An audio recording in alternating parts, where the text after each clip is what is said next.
O ex-presidente da Bolívia, Evo Morales, chegou nesta terça-feira ao México, onde recebeu asilo político. Morales não resistiu à pressão dos protestos populares e das Forças Armadas e renunciou à presidência. Há 13 anos no poder, ele estava prestes a iniciar o quarto mandato após ter vencido as eleições de 20 de outubro. Mas denúncias de irregularidades no pleito detonaram uma crise no país que culminou com a renúncia. Morales afirma que foi vítima de um golpe. Os países que integram a OEA, a Organização dos Estados Americanos, divergem sobre a questão. Eu converso com o professor de Relações Internacionais do IBMEC sobre a crise boliviana em um contexto de instabilidade na América Latina. Muito bem-vindo, Deon. É um prazer estar aqui, Vivian. E nós conversamos então com Oswaldo Deon. Esqueci de mencionar seu nome, desculpa. Deon, quais foram os ingredientes desta crise na Bolívia? Bom, Vivian, Morales estava indo para um quarto mandato.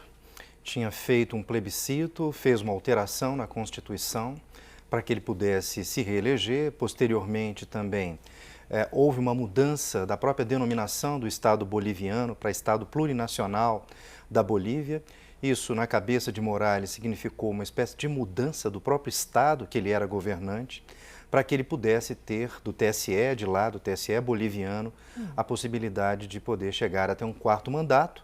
Ele estava disputando recentemente, a partir das eleições de 20 de outubro, e ele ganhou o primeiro turno. As informações que foram apresentadas pelo TSE da Bolívia diziam também, ao final da apuração, de que ele teria vencido por uma diferença que ultrapassava os 10 pontos e pela Constituição boliviana, isso daria a ele o direito de ser novamente presidente da Bolívia sem um segundo turno com relação ao ex-presidente Carlos Mesa. Uhum. Agora, esse tem um contexto aí bastante controverso, no sentido de que ele fez enfim, ele tentou se manter no poder, esticando aí um pouco a corda, mudando as regras do jogo. Isso foi um condimento importante, isso, vamos dizer, deu argumentos à oposição? Bom, primeiro talvez seja interessante, Vivian, que a gente possa caracterizar o MAS, né? Que é o movimento que elege, em 2005, o presidente Morales. O presidente vem de uma região agrícola, o presidente, claro, ele é um marco, ou se tornou um marco em função desse tipo de origem dele. A Bolívia é um estado minerador, é um estado que tem apenas por volta de 10% de todo o seu território agriculturável. Portanto, é como se fosse uma espécie de caminho quase que natural para que a Bolívia possa explorar seus recursos minerais, não apenas o gás, mas tudo aquilo que tem de recursos minerais. E, ao longo do tempo, o MAS veio colhendo novos apoios.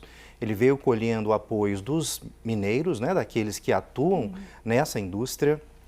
Ele também veio colhendo o apoio dos trabalhadores urbanos, de outros setores também, não é, extrativos na Bolívia, mas ao longo do tempo, em função de vários mandatos e das contradições desse governo, ele foi perdendo o apoio. Apesar de fazer economicamente, trazer bons resultados e ser inclusivo. Exatamente, ele conseguiu resolver problemas históricos.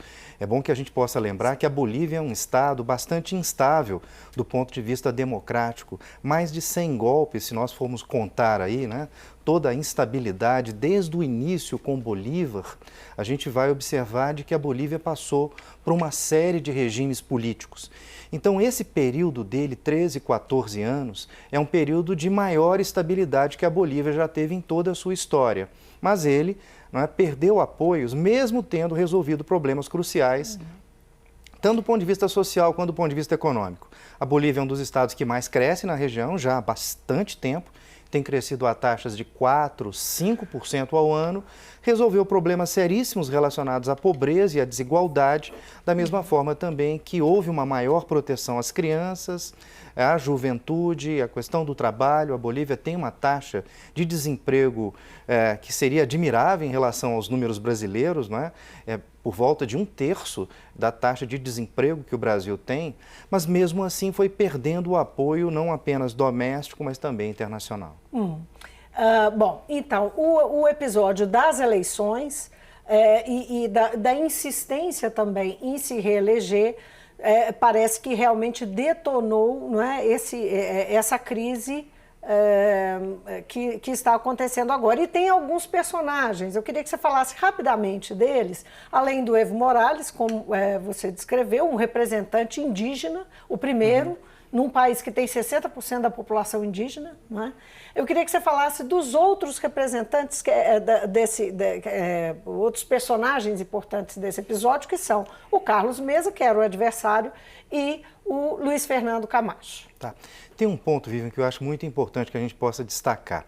Evo Morales é um sindicalista, é alguém que tem uma origem simples e é alguém que veio colhendo muitos apoios em função do tipo de representação que ele passa a poder assumir, não é, frente não apenas aos estados mais pobres da Bolívia, mas também toda aquela região que eles chamam de meia-lua, não é? Que é a região mais rica, em especial de Santa Cruz de la Sierra. Não é? É bom que a gente possa lembrar de que La Paz, que fica no altiplano, uma cidade bastante alta, não é? Na cordilheira, é uma cidade que tem metade da população de Santa Cruz de la Sierra. E parte relevante de tudo aquilo que a Bolívia tem vem de outras regiões que não a capital. Ele é de uma região mais ao norte, mas a gente pode observar de que parte importante desses novos atores vem mais ao sul, vem mais a oeste também, não é?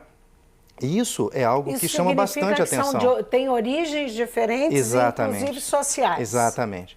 Bom, é importante que a gente possa dizer de que houve um descolamento das Forças Armadas com o presidente Evo Morales. Pois é, aí chegamos num ponto que eu queria te perguntar, porque senão a gente passa direto e não dá tempo. Teve golpe? Essa é uma discussão. Foi um golpe ou não foi um golpe? Ele renunciou por pressão e isso pode ser entendido como golpe ou não? Bom, a institucionalidade foi manchada na Bolívia, não é? O presidente foi forçado a renunciar, não apenas ele, mas o vice-presidente Lineira, o presidente do Congresso, da mesma forma que também todos aqueles vice-presidentes do Congresso e todos aqueles que estavam na linha sucessória. Portanto, isso não pode ser caracterizado como algo dentro da institucionalidade que a Constituição boliviana estabelece. É bom que a gente possa lembrar que a Bolívia é um estado unitário, portanto, não há eleição de governadores.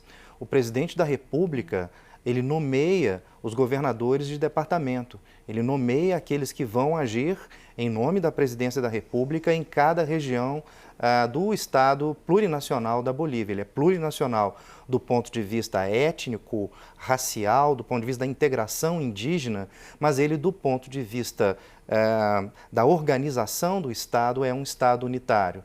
Então, nós temos outros atores que vêm de outras regiões. É bom que a gente possa lembrar, Vivian, de que o presidente Morales passou também por uma série de problemas no que diz respeito à secessão.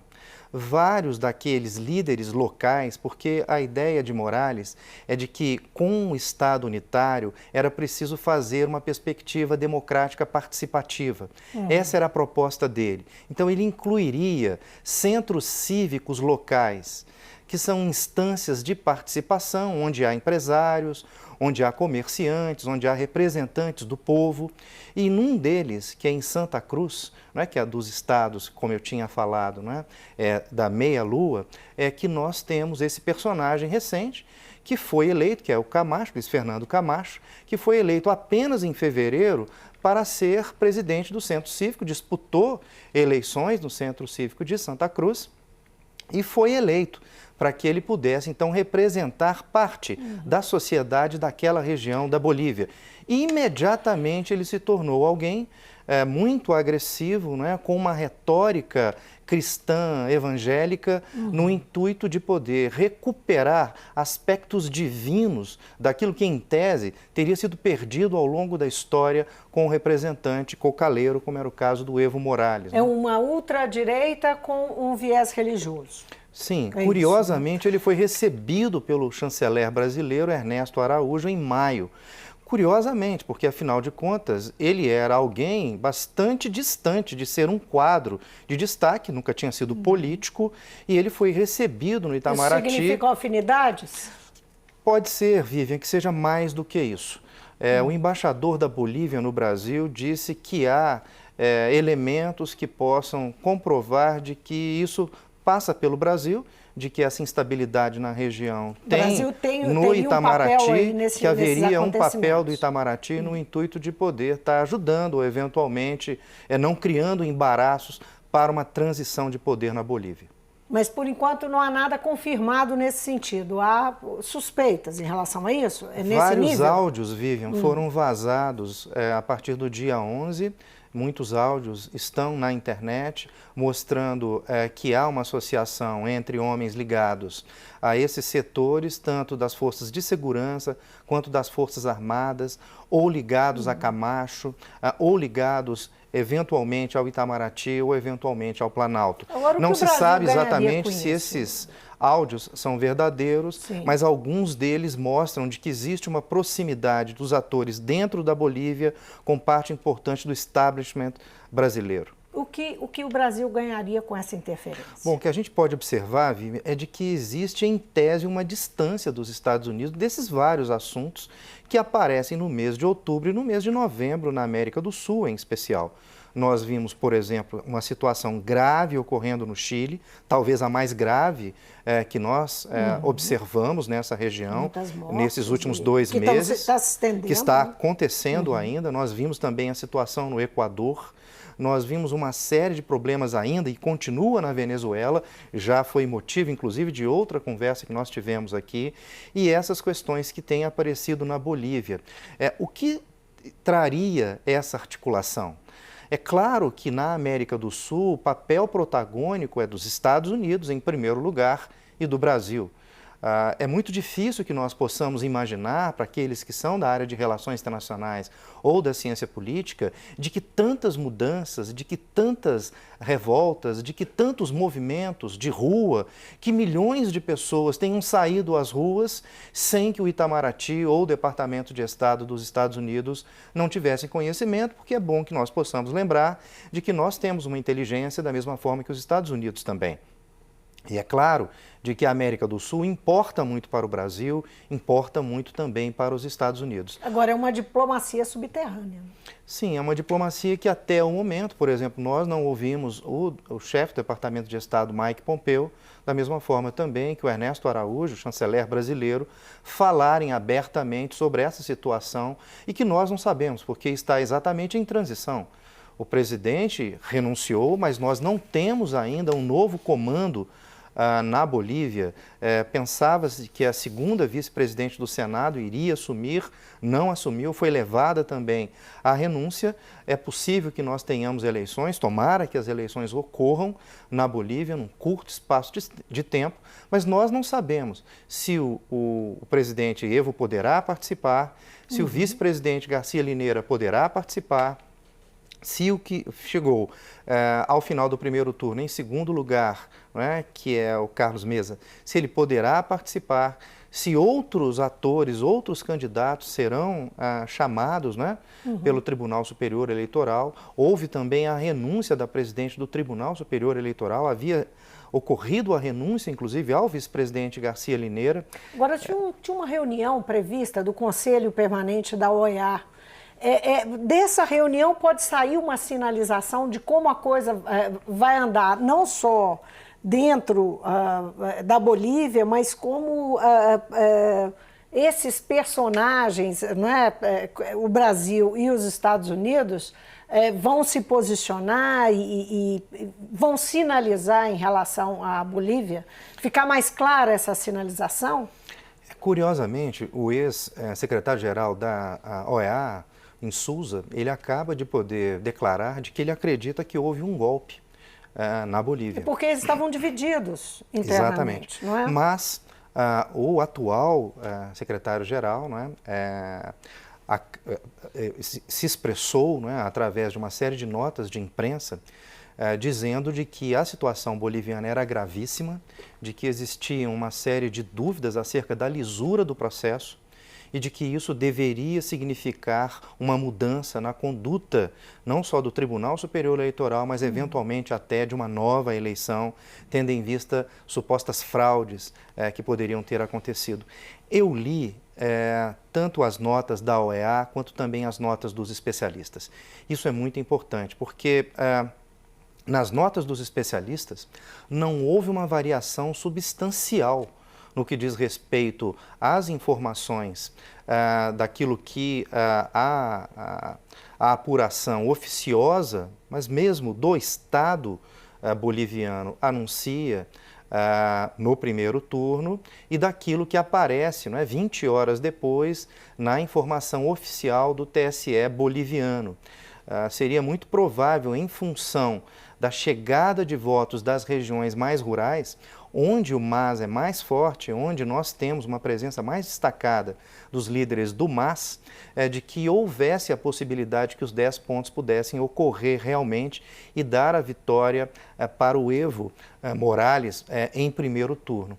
As questões estatísticas que são apresentadas, não é, por especialistas nos Estados Unidos mostram a total possibilidade de que houvesse realmente os 10 pontos de diferença. As questões são que a OEA... especialistas que foram convidados pela OEA para examinar esses números. São especialistas que não são ligados à OEA, mas sim, que são independentes. Sim. Mas daqueles que são da OEA, há 3 questões que foram apresentadas. A primeira delas que diz respeito à mudança, no que diz respeito ao comportamento eleitoral, porque mesmo que Morales chegasse mais à frente do que o candidato Messa, não chegaria mantendo a mesma proporção do primeiro para um eventual final da apuração com 10 pontos de diferença. Mas a segunda tem a ver com questões tecnológicas, que são questões que podem ser apontadas claramente, não apenas pela OEA nas eleições bolivianas, mas em qualquer eleição. Todas elas há uma transmissão. No caso da Bolívia, é bom que a gente possa dizer, cada mesário boliviano tira uma foto e encaminha para uma apuração oficiosa. Mas é uma apuração feita pelo próprio TSE boliviano por recomendação da OEA. É como se fosse uma apuração paralela? Funciona como uma apuração uma apuração do Estado. Qual é o sentido dessa apuração, Vivian? É para que não possa haver aquilo que nós aqui no Brasil sempre temos quando acontece, por exemplo, aqueles desvãos entre o início da apuração de presidente da República e aquilo quando sai. Em 2014 e em 2018, me lembro bastante bem, a gente chega até às 19 horas, 20 horas com um pedaço da apuração e a gente só vai ver o término da apuração, ou pelo menos com números muito próximos de 100%, meia-noite, 1h da manhã, como acontece aqui no Brasil. E acontece, claro, na Bolívia e em outros lugares. Essa apuração oficiosa é para poder evitar isso. E essa apuração é que houve uma paralisação, que é o terceiro ponto que foi apresentado pela OEA para poder deslegitimar as eleições na Bolívia. Eu queria retomar um assunto que você ia encaminhando para ele, eu interrompi, passamos para outra coisa. Enfim, os militares. Que papel têm os militares nesse episódio?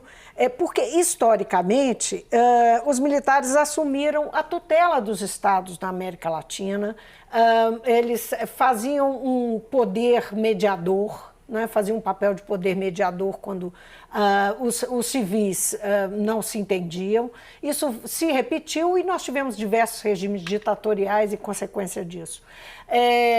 Como é que foi na Bolívia o papel que eles tiveram? Como é que você enxerga? Porque Evo Morales chegou a dizer que ele foi ameaçado, não só pressionado oficialmente, mas ameaçado também pelos militares. Depois do dia 20, quando não há o reconhecimento de Morales de que aquelas críticas deveriam ter levado a ele a chamar uma nova eleição, ele tem sido pressionado. tanto por setores da sociedade quanto também pelos militares. Ele imaginava que os militares fossem reprimir aquelas primeiras movimentações que acontecem em La Paz, em Santa Cruz, em Oruro, em Potosí, e que levaram à renúncia dele. Mas ele disse já por redes sociais de que a renúncia foi forçada, de que tanto as forças de segurança, a polícia boliviana, quanto também as forças armadas, precipitaram a saída dele. É bom lembrarmos de que foram usadas? As Forças Na sua Armadas, opinião, foram sim, usadas? as Forças Armadas foram para a TV, as Forças Armadas foram para as redes sociais na Bolívia, solicitando a renúncia dele, para que pudesse haver uma diminuição da violência. E ele mesmo, o próprio Evo Morales, falou muito sobre a violência, de que ele estaria renunciando para poder cessar a violência contra a família dele, contra aqueles que são sindicalistas ligados a ele, contra os mineiros bolivianos, contra os agricultores bolivianos, cocaleiros bolivianos e todos aqueles que estavam mais próximos dele.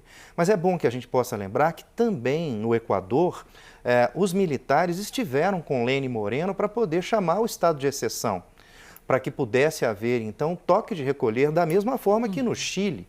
Nós tivemos no Equador, tivemos no Chile altercações, situações de ampla violência e que ainda não cessaram.